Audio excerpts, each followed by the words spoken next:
Welcome back to the Dear Katie podcast. This is Katie Koestner. I am the primary host of the Dear Katie podcast, and we are so delighted to have you take this journey with us on our weekly podcast episodes. I just want to remind everyone to do great self-care.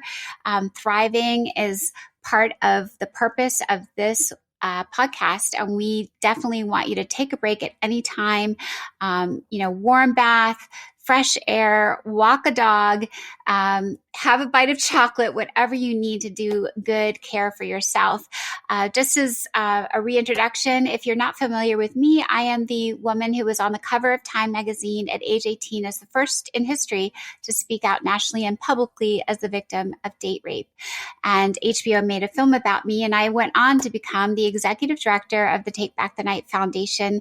We are the oldest, largest global movement on sexual violence in all forms for all people in the world. So we encourage you to visit our website for lots more information. So I'm going to turn it over to our hosts and our guests for today.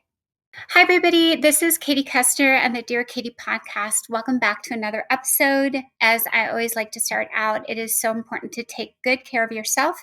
Many of our guests and their experiences can be troubling to many of us as survivors and those supporting survivors. So feel free to take a break, push pause, and come back when you are ready. Fresh air, breathing, whatever you need. You are all going to be delighted. My special guest today is Chris McGee, and I'm going to share a little bit about how we came to know about his experience and his story with you now. So on June 12th of 2024, the Washington Post published an investigative report on the sexual abuse of children by law enforcement officers. The report states that over the past 2 decades, at least 1,800 officers were reported for assaults on minors. One of those officers assaulted the child of our guest today, Chris McGee.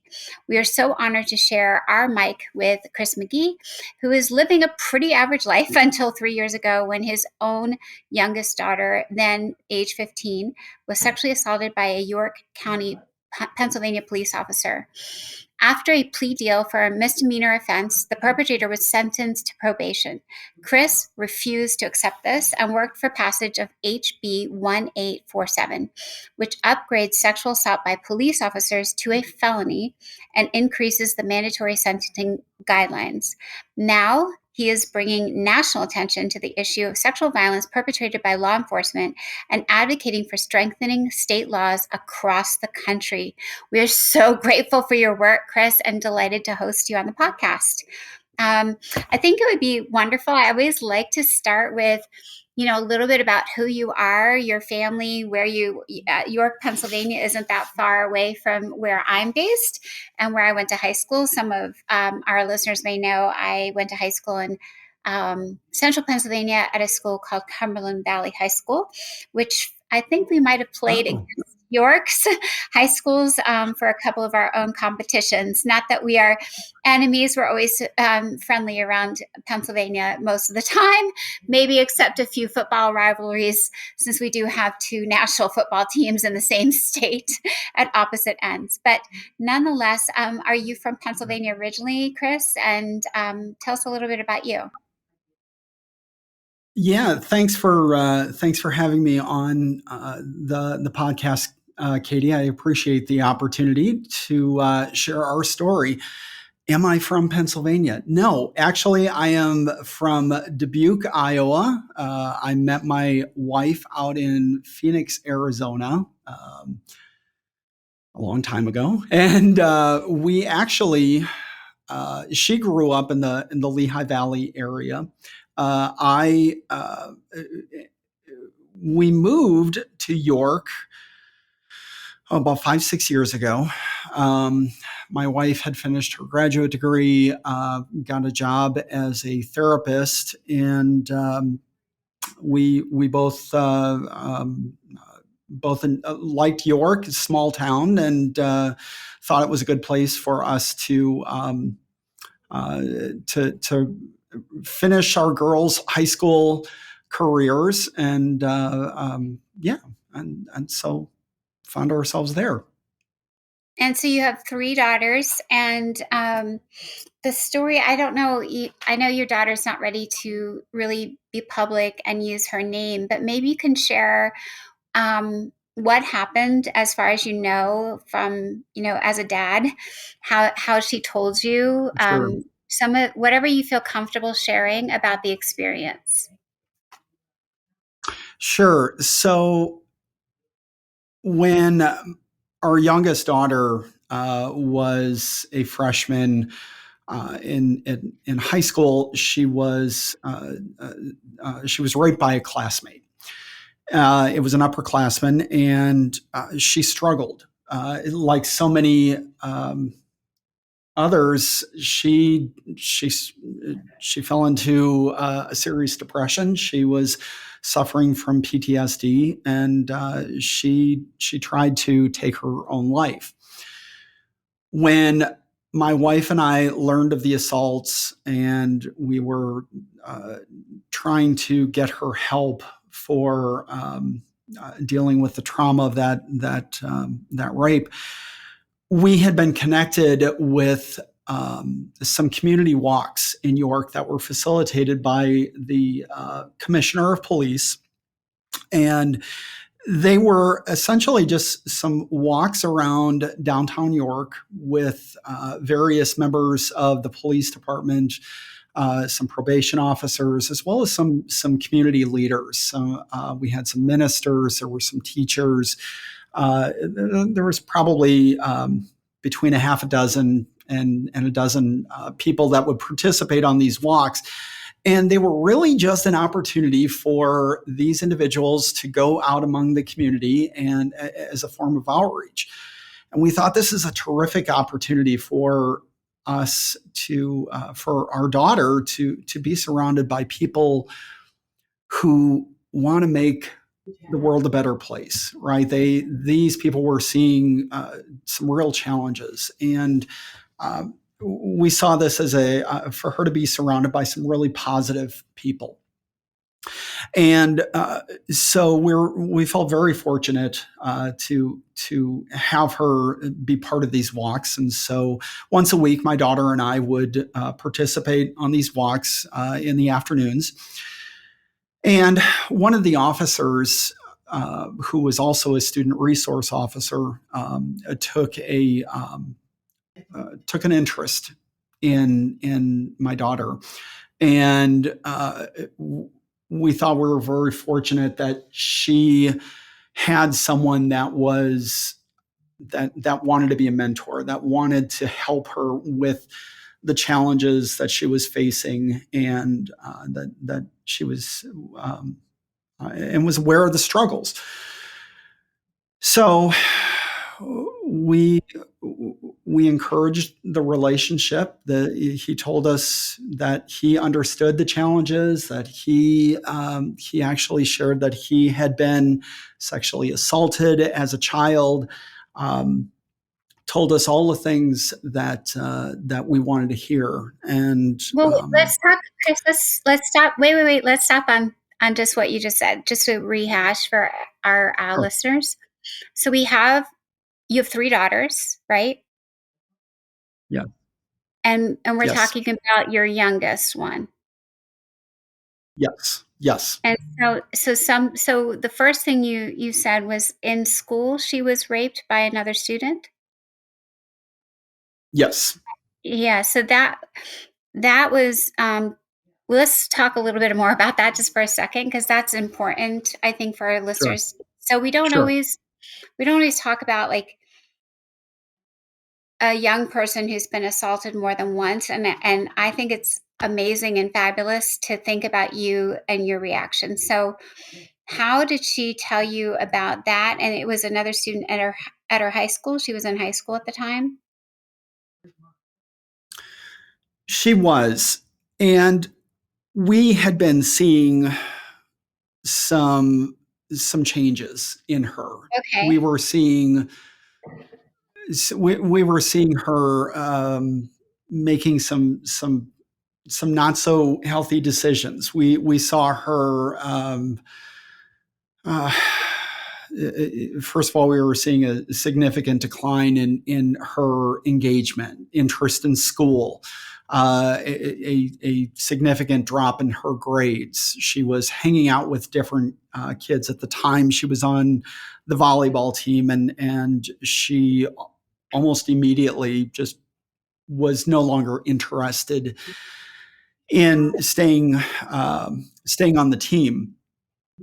And it became very obvious that something was going on with her. And when we did finally find out what was going on, we needed to make some immediate steps. We needed to address the situation pretty quickly. We got her into therapy right away.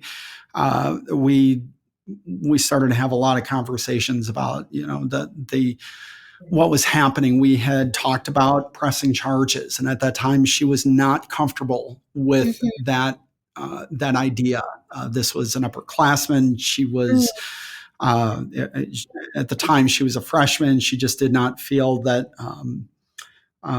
She just didn't want to do that, and we had to respect that decision. That's wonderful, though, Chris, that you did.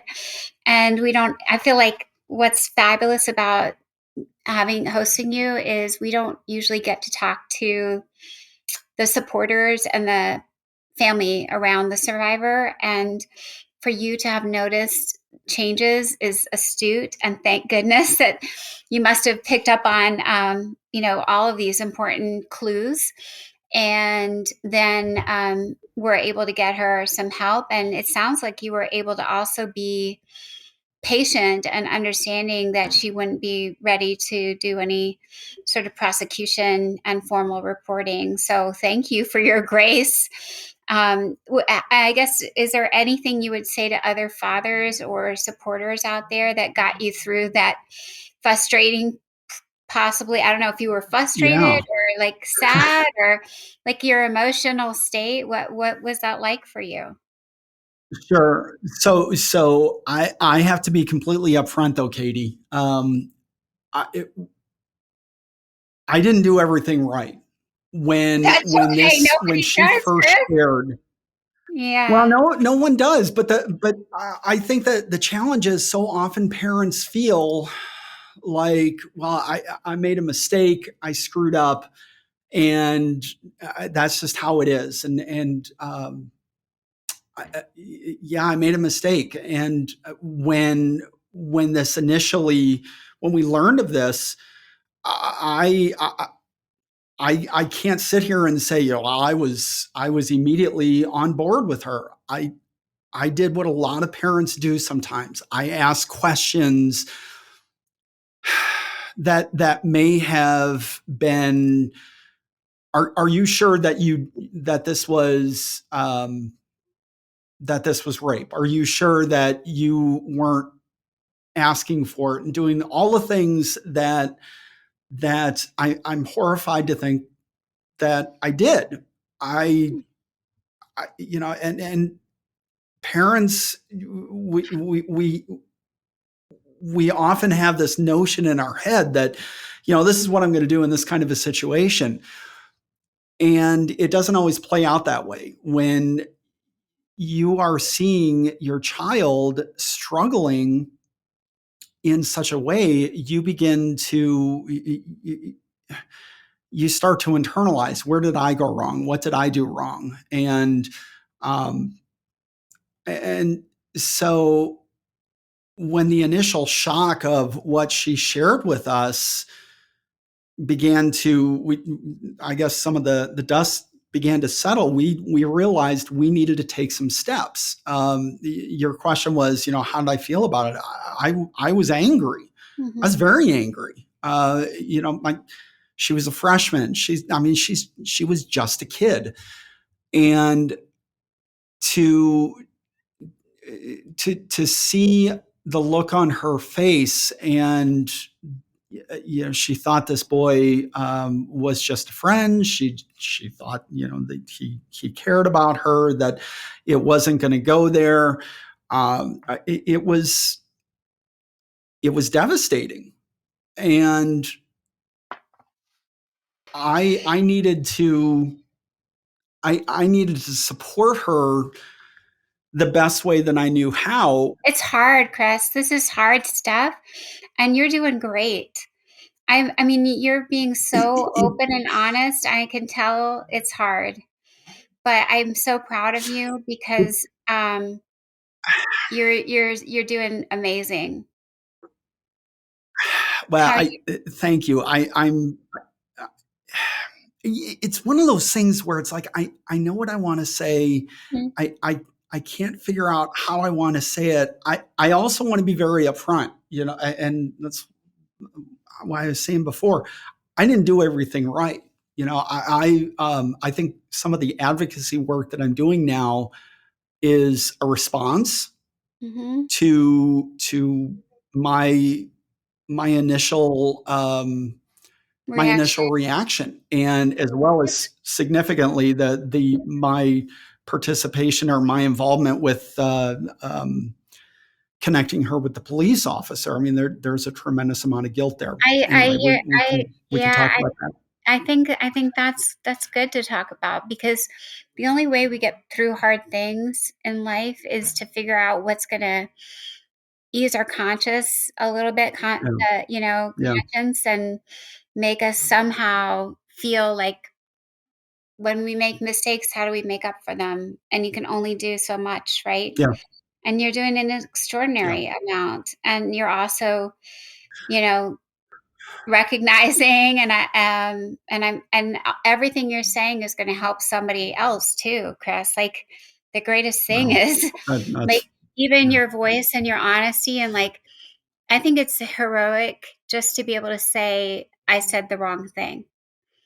Um, I'll just pause for a second. I don't know how much you know about my parents, but my dad, mhm, he blamed me. It was like I was raised not to let the guy in my room, and he's never well, there was one point where he tried to seek justice, just a smidge, but it was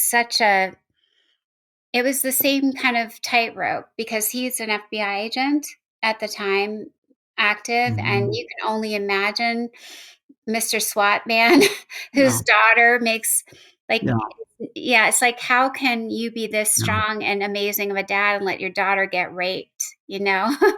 Like yeah, I think it was yeah, really hard. yeah, And I think it's hard for yeah. fathers and they say I want to go kill the guy and there's that struggle with masculinity and everything. I mean, I think it's Yeah, a train wreck, Chris. It's okay. It's like we can't fix it the guilt.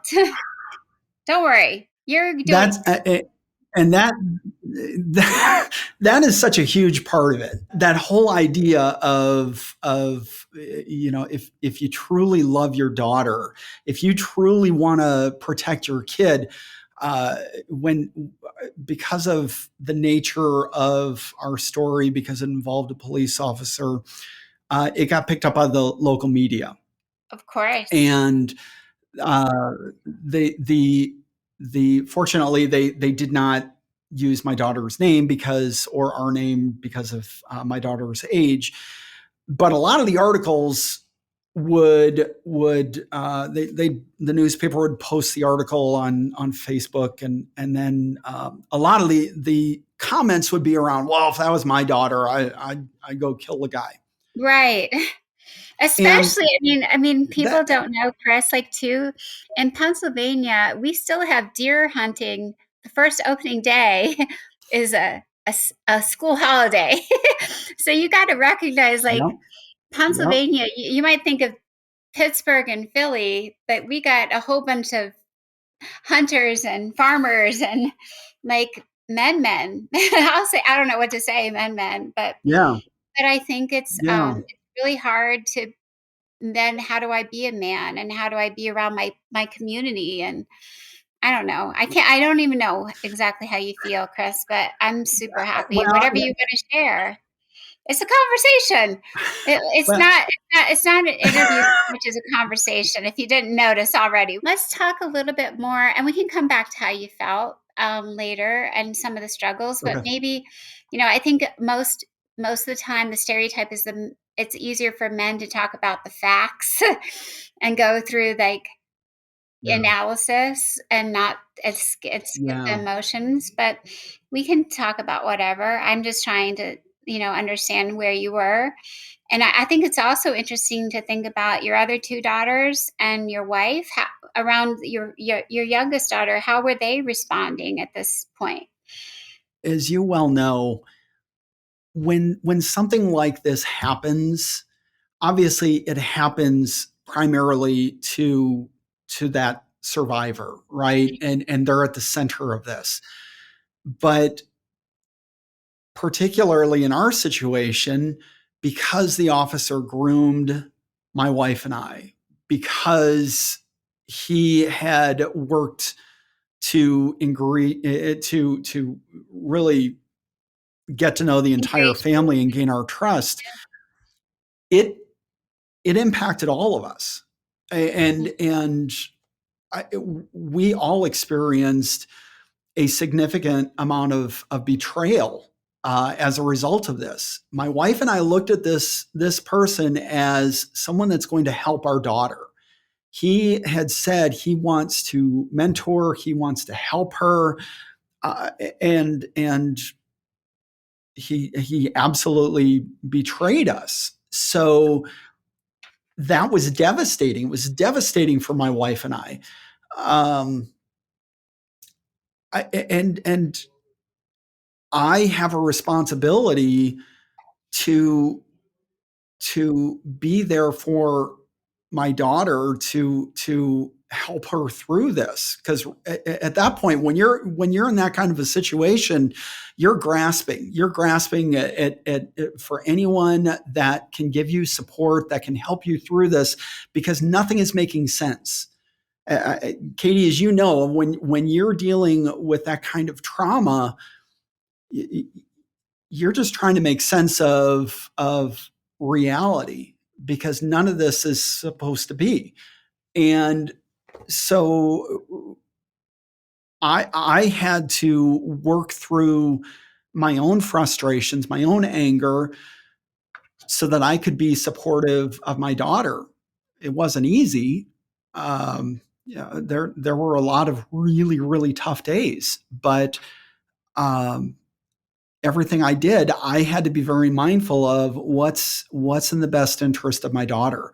Um, Hmm. and sometimes that's pretty difficult, because I there are things that as a dad, that I'd like to go out and exact my own revenge, and but that's not going to help my daughter. It's not going to help my family. It's going to make matters much worse. There's this popular notion that when somebody hurts your kid, you got to go out and you know do your thing and put a bullet in their head, and it's really easy to talk like that until you're actually in that situation. And the Hmm. danger of those situations, whenever guys puff up their chest and they say, well, if it was my daughter, I'd do this and this. Hmm. The problem is that you're not. And Right. when you are in that position, you're almost being backed into a corner, because society is telling you, well, if you really cared about your daughter, you'd go get a gun and you'd kill this guy. And again, when you're in that situation, that's a pretty tough question that you have to reconcile. I absolutely did think about that. I hate guns, despise guns. All of a sudden, right after this came to light, I was walking around the house with a gun, because I, Mm. he was a cop. He had Wow. guns. I Right. didn't know if we were safe. And then I'm thinking, well, maybe I just need to deal with this, because of what he's put my daughter through, what he's putting my family through. That would not have helped the situation. That would have made matters much, much worse. Yeah, I'm listening and thinking about something I didn't really think about so much, Chris, which is the idea the father needs to go kill the rapist on behalf of his daughter is a little bit like all those narratives we've been told our whole lives, like save the Mm. princess, the Yep. damsel in the but I think it's so interesting, like what would we hear it so much more about rape than like if my daughter was killed, like let's say my own sister was killed by a guy who was driving too fast with his tractor in Pennsylvania. It came loose and went through a windshield. Now, my dad was upset about my sister being killed, but I never heard him say things like, I'm going to go kill that guy. So it's so interesting when, you have like a car, like a drunk driver. You don't ever hear somebody say like, I'm going to go kill that drunk driver. You mostly hear that saying around dads defending or husbands defending their raped daughters or wives. And I just, now that I'm thinking more about that, it's like that that sexual protection is somehow more anger provoking than just the death and dying or the murder, or I don't know, maybe I'm speaking out of turn, but I'm just kind of thinking a little bit. You know what I mean? Like I think you hear that so much more from about rape. I'll go kill him. I think you're hitting it right on the head, Katie. That there is this thing in our culture Mhm. where if you're a man, you're Mhm. going to go deal with the situation. Mhm. And you know what? I am a man. I dealt with the situation. I I pressed charges. Mhm. I supported my daughter through that process. Now I got to Mhm. be very clear about this. Yeah. I I had some really tough days. There were definitely some days where the thought did cross my mind that would not have helped, Yeah. and in fact it would have made matters much worse. But Mhm. when we as a society are applauding these guys for saying, well, I'd go put a bullet in his head, you're Mhm. not helping. You're not No. proving your masculinity. You are, and if you are in this situation, you're being backed into a corner because the message that I was hearing when I would read these comments was, well, if I truly loved my daughter, I Right. would go kill him. Ah, And it's so frustrating. the, yeah. And I also think other things you're doing, which we can talk about, Chris, that are you are helping because killing a perpetrator, like taking matter into your own hands, solves zero. Like, and then you hope that Correct. these laws, and I can't wait to hear more about what you're working on. But I always worry, like, what is at the root of these rapists?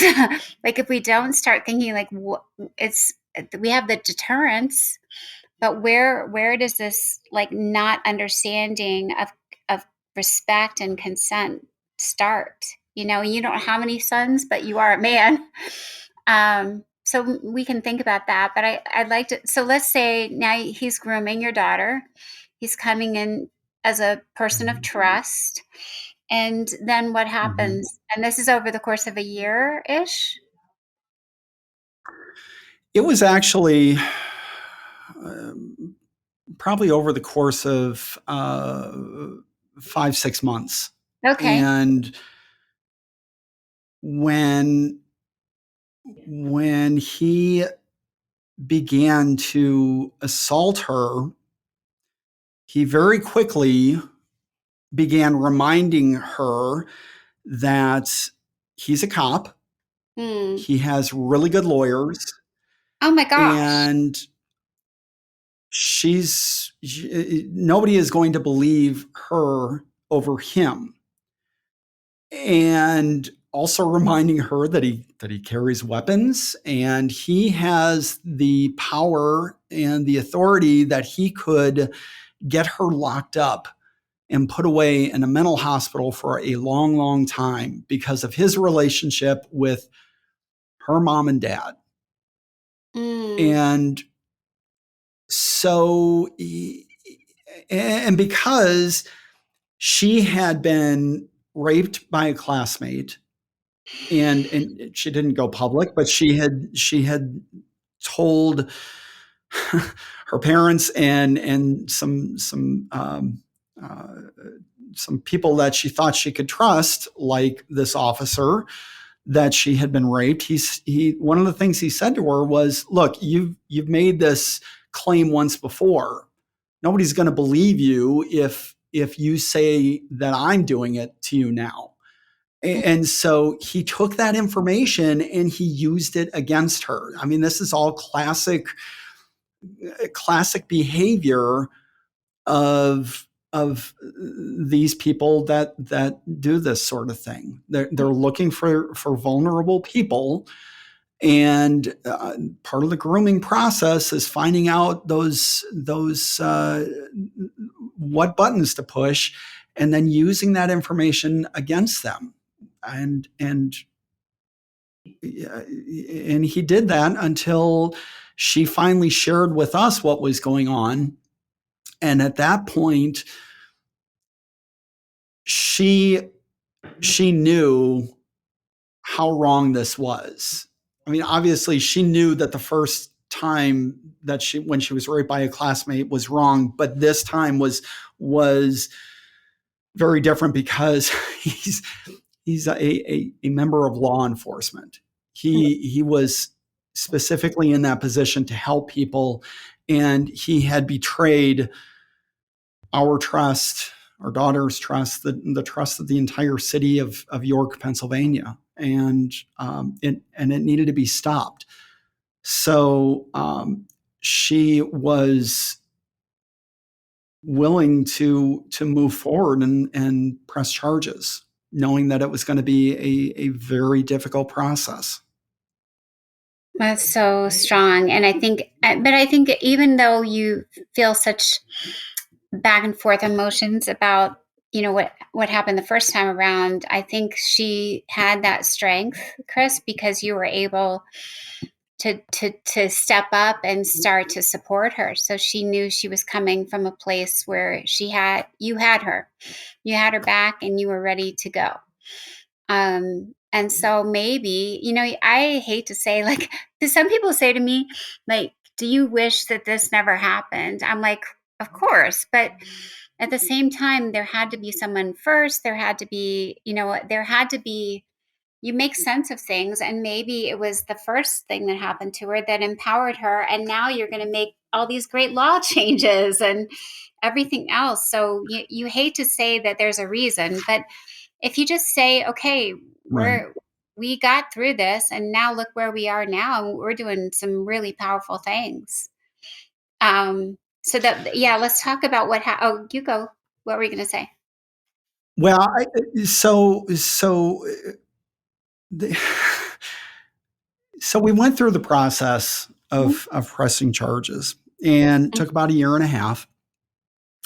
And when we met with the prosecutors, she had said there was, I think, 5 or 6 felony charges that they were going to go after. And because he was really good at what he did, meaning he was really good at grooming, communications were through Snapchat. And so he knew that the text would be gone. Every time he would ask for inappropriate images, those were all gone. The things he knew how to cover his tracks. So in the very end, after a year and a half, he finally pled guilty to a plea deal where he received a corruption of a minor of a sexual nature, which is a misdemeanor charge. He received no jail time. He received no registration on the national database. He received 3 to 5 years of probation. And Katie, when I say to you, if he had stolen a car, he would have literally received a more severe punishment than what he did to my daughter. That's awful. So the day of the final hearing, I was out front of the courthouse, and the police commissioner and several other officers were there in support of us, and they were coming up and uh, offering their condolences because this was not a celebration. We didn't, no one was happy with the plea deal and what he ended up getting. And one of the officers had said to me, "You should consider changing the law so that this doesn't happen again." And I thought, well, okay, I really don't know anything about this stuff, and but I thought about it, and I did a little research, and I found out just how often that exact charge is used for law enforcement officers in the state of Pennsylvania doing the same thing to children. And I thought that this can't be right. That I got to be missing something. So, and I found this after about 10 minutes of research on Google. So I printed out some of these articles, and I made an appointment with my local legislator, Representative Joe Diorsi, and I laid out all the papers, and I said, I'm not okay with this. Are you okay with this? And he was just kind of dumbfounded, like this can't actually be. No, it is. Here it is. So here's the thing, Katie. I didn't know what I was asking for. I didn't know what the process was, but I was pissed. And I did not want another family to have to sit in a courtroom and watch the guy that had just admitted to assaulting their child to have to watch that person walk out of the courtroom a free person. So I didn't know. I didn't know what I was asking for. I knew that this wasn't right and something needed to be done. So Representative Diorsi took it to other representatives and came back about a month later with HB 1847, which would upgrade the corruption of a child of a sexual nature to a felony charge and upgrade the sentencing guidelines to up to 7 years in prison to a felony if the assailant is a law officer. So in those situations, then they're no longer going to get off the hook with this misdemeanor. It would change that. So that was in November of 2023. And so I began calling up representatives that were sitting on the Judiciary Committee in the Pennsylvania House of Representatives, where this bill is currently sitting awaiting a vote. And I got to tell you, I thought that protecting survivors of sexual assault would be a nonpartisan issue. No one is going to look at this. And, Chris, you would hope. Yeah, I know. Crazy me thinking that our elected representatives would be saying, well, this just makes sense, right? That we can't have cops assaulting kids getting away with a misdemeanor. Silly me. Because it has been sitting in front of the Judiciary Committee for 8 months now, and there has been no movement on it. I speak to members of the committee, and I've received some voices of support. Chris Pielli, of Westchester, Pennsylvania, actually co-sponsored the bill while I was on a call with him because he said this just makes sense. This is the right thing to do. Unfortunately, his colleagues have not followed suit. I get a lot of, this sounds terrible. But I'm essentially getting the thoughts and prayers kind of What thing when I'd what do much you rather have somebody saying, let me do my job. what do you think their main pushback is? Is there a theme of why they won't sign the bill? Yeah, there is. One of the representatives shared a moment of transparency that while I was grateful for this transparency, it was pretty disheartening.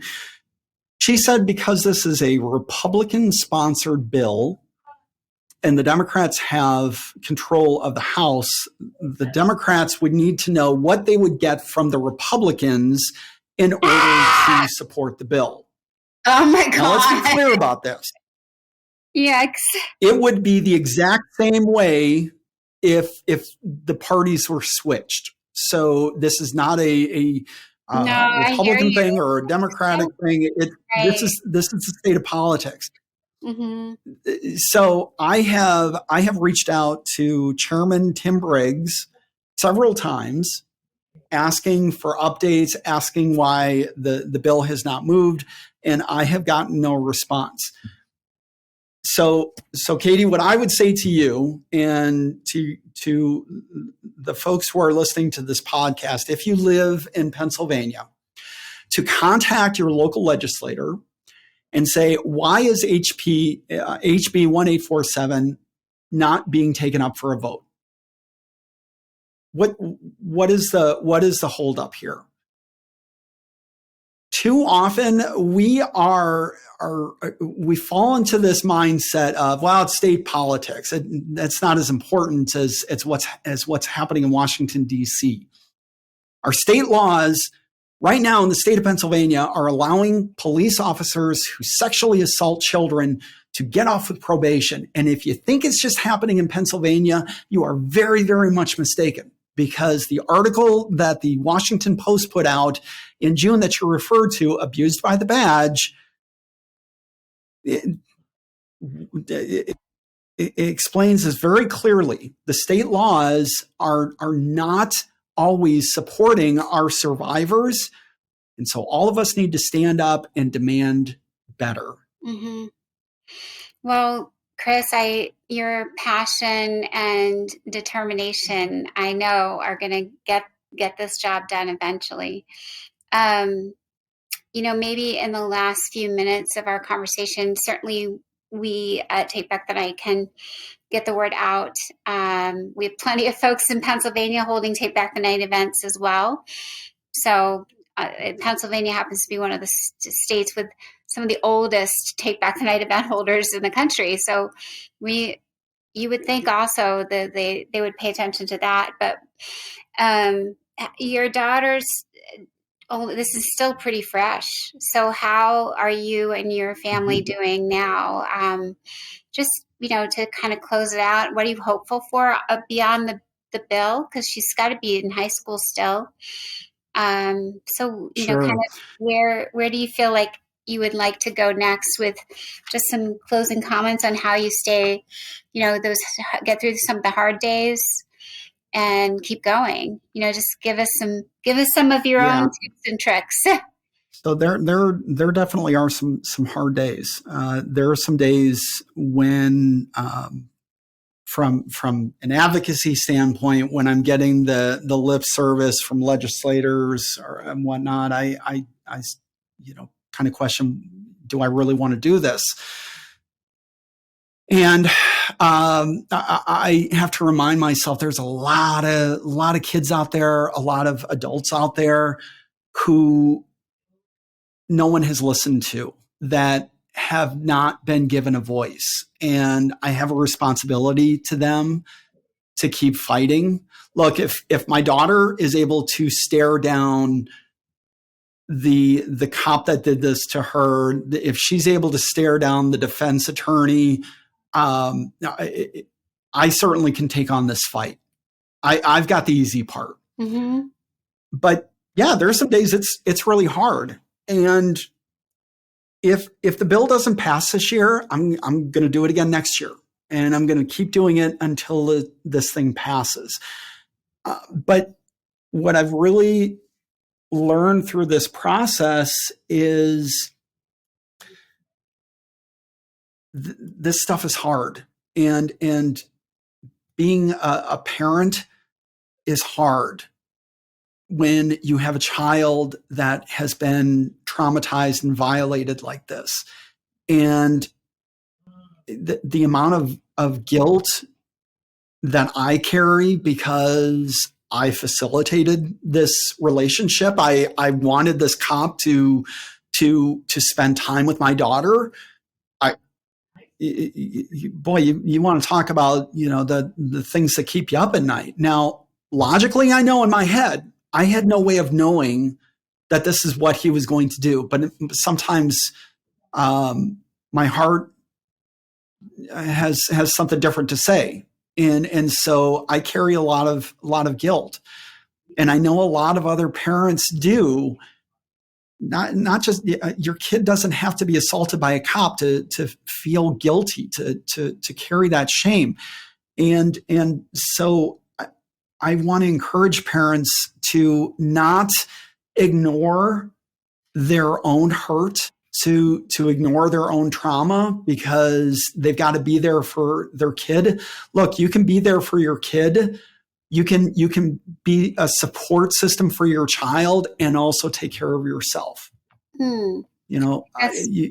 You've got to, when the airplane is going down, what do the flight attendants tell us? Mm-hmm. We got to put our air mask on before we start helping others. We've got to take care of ourselves, right? And so you can't do this alone. This is really hard stuff. Find your support system, reach out.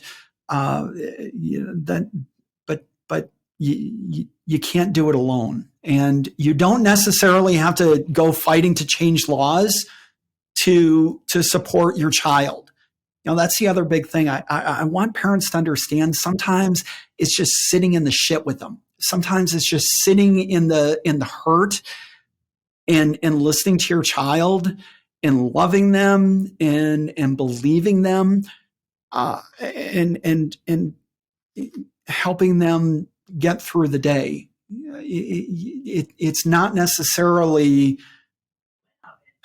doing big things. Sometimes the big things are really, really seemingly small, but to your child, being supportive, listening to them, holding them, telling them how much you love them, that's not small. That's not insignificant. It's actually huge, Chris. It's huge. It's huge, and it's amazing the journey you personally shared with us, because you gave so much to our listeners, and I think the transparency and honesty really came through, and your willingness to humble yourself and own what happened along the way, and just keep persevering, and also just being expansive with how you think of others. It's magic, Chris.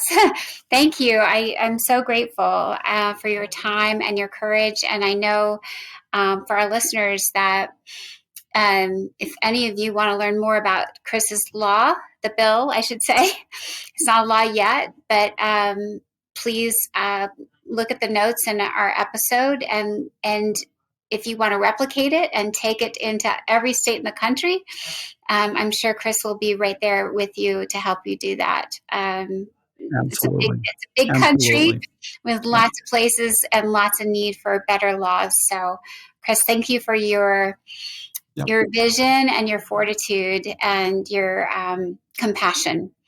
So wonderful to meet you and talk with you today.